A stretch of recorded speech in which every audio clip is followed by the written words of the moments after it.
This channel does not promote any violent, harmful, or illegal activities. All content provided by this channel is meant for an educational purpose only.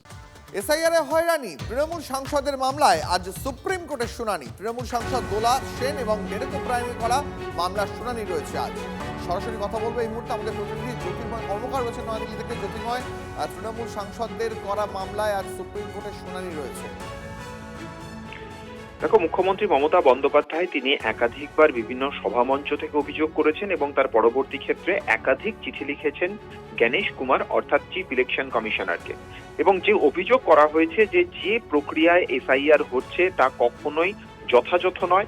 এক একটা রাজ্যের ক্ষেত্রে এক এক রকম নিয়ম প্রয়োগ করা হচ্ছে, পশ্চিমবঙ্গকে আলাদা করে টার্গেট করা হচ্ছে এবং বিশেষত বিভিন্ন নতুন নতুন অর্ডার দেওয়া হচ্ছে যেখানে সরকারি সার্কুলার জারি না করে হোয়াটসঅ্যাপের মাধ্যমে করা হচ্ছে, যা সম্পূর্ণভাবে আইন বিরুদ্ধ। সর্বোপরি সাধারণ মানুষের অসুবিধার কথা এই পিটিশনে উল্লেখ করা হয়েছে। গত সোমবার এই পিটিশন উল্লেখ করা হয়েছিল এবং তার প্রেক্ষিতে জাতীয় নির্বাচন কমিশন এবং সংশ্লিষ্ট সব পক্ষকে নোটিশ ইস্যু করেছিলেন প্রধান বিচারপতি সূর্যকান্তের বেঞ্চ এবং এই মামলার আজকে শুনানি রয়েছে। গত বুধবার আরেকটি অন্য মামলা উল্লেখ হয়, সেখানে বলা হয় যে পশ্চিমবঙ্গের এসআইআর প্রক্রিয়াতে লাগাতার হিংসার ঘটনা ঘটছে এবং সাম্প্রতিক সময়ে এই ধরনের 6টি হিংসার ঘটনা ঘটেছে। সেই মামলার শুনানিও আজকে এই পর্বেই হবে। স্বাভাবিকভাবেই যখন এসআইআর প্রক্রিয়া নিয়ে পশ্চিমবঙ্গে আলোচনা চলছে, সেক্ষেত্রে সুপ্রিম কোর্ট আজ জাতীয় নির্বাচন কমিশনকে কোনো নির্দেশিকা দেয় কিনা বা তৃণমূল কংগ্রেসের যে আবেদন তা মান্যতা পায় কিনা আমাদের নজর থাকবে সেদিকে। অনেক ধন্যবাদ জ্যোতির্ময়।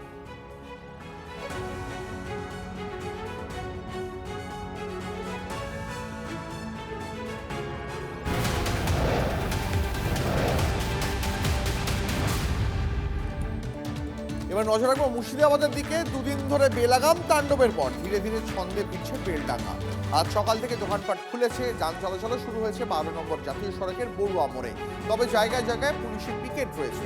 এই মুহূর্তে ছবিটা ঠিক কি জানবো আমাদের প্রতিনিধি কৌশিকের কাছ থেকে। কৌশিক, আমরা দেখেছিলাম মানে গত দুদিন ধরে যেভাবে কার্যত রণক্ষেত্রের চেহারা নিয়েছিল এই জায়গা, মানে ঠিক বেলডাঙ্গার যেখানে তুমি মুহূর্তে দাঁড়িয়ে রয়েছ, এবার ধীরে ধীরে স্বাভাবিক ছন্দে ফেরার চেষ্টা করছে গোটা এলাকার মানুষ কি বলছেন, এলাকার ছবিটা একবার এই মুহূর্তে সেটাও দেখুন।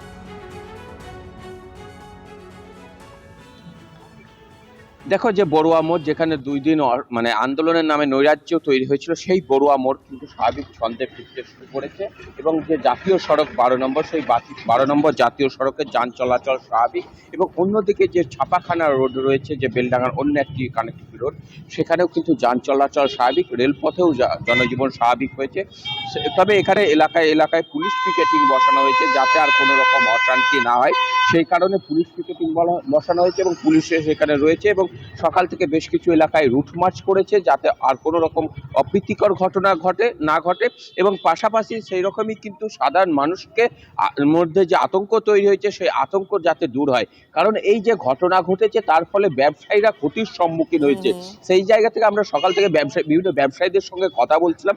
তারা বলছেন যে এই যে 2 দিনের ঘটনা, সেই ঘটনায় যে তাদের ব্যবসায় ক্ষতি হচ্ছে, এই কারণে যে মানুষজন আসতে ভয় পাচ্ছে, সেই কারণে তারা একটি শান্তি মিছিল করবেন বলে জানিয়েছেন। এর পাশাপাশি লাগাতার পুলিশের রুটমার্চ চলছে, এখন যে জায়গায় জায়গায় পুলিশের পিকেট রয়েছে, তাতে কি ব্যবসায়ীরা বা দোকানদাররা তারা আশ্বস্ত?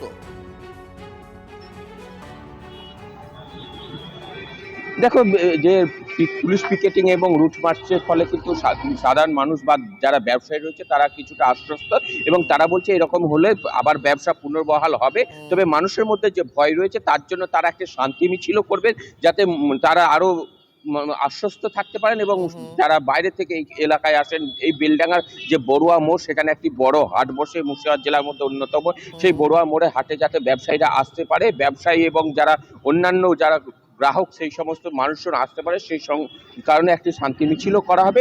এবং সাধারণ মানুষ যে পুলিশের রুটমার্চ, সেখানেও কিন্তু আস্থা ফিরছে, মানুষের মনে আতঙ্ক দূর অনেকটাই হয়েছে। কারোর সঙ্গে কথা বলা যদি সম্ভব হয়, কেউ তোমার আশেপাশে যদি কেউ থাকে।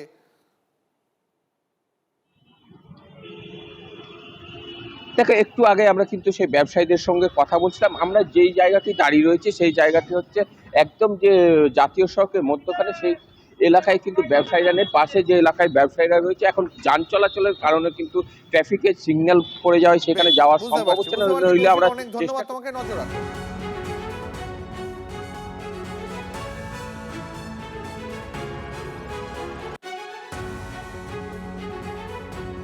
মানুষ যখন সব কাজ করতে অসমর্থ হয় তখন সব দার্শনিক কথাবার্তা বলে। আজকে পুলিশ প্রশাসনের বিশ্বাসযোগ্যতা এবং যোগ্যতা দুটোই তলানিতে ঠেকে গেছে পশ্চিমবাংলায়।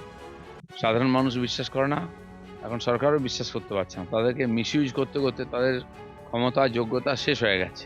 তাই আজকে এই ধরনের লজ্জাজনক পরিস্থিতির মধ্যে পড়ে পুলিশ প্রধানকে এর কথা বলতে হচ্ছে। রাষ্ট্রবিরোধী গতিবিধি এখানে চলেছে, ট্রেন বাস পোড়ানো থেকে আরম্ভ করে দাঙ্গা হচ্ছে, বাড়িঘর লুট হচ্ছে, পুলিশ দর্শক। তো সে পুলিশকে মানবে কে? পুলিশকে এই যে নিরুপায় নির্ধাম সর্দার করে দেওয়া হয়েছে, এর ফলে সমাজেতে এত বেশি বিশৃঙ্খলা, এত অপরাধ বাড়ছে।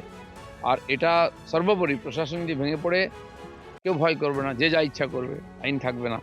মমতা ব্যানার্জি নিজে যদি আইন হাতে তুলে নেন, আইন না মানেন, তো সাধারণ জনতা মানবে কেন? আর সবচেয়ে চাপ আসছে পুলিশের উপরে, তারা না পেছাতে পারছে না এগোতে পারছে।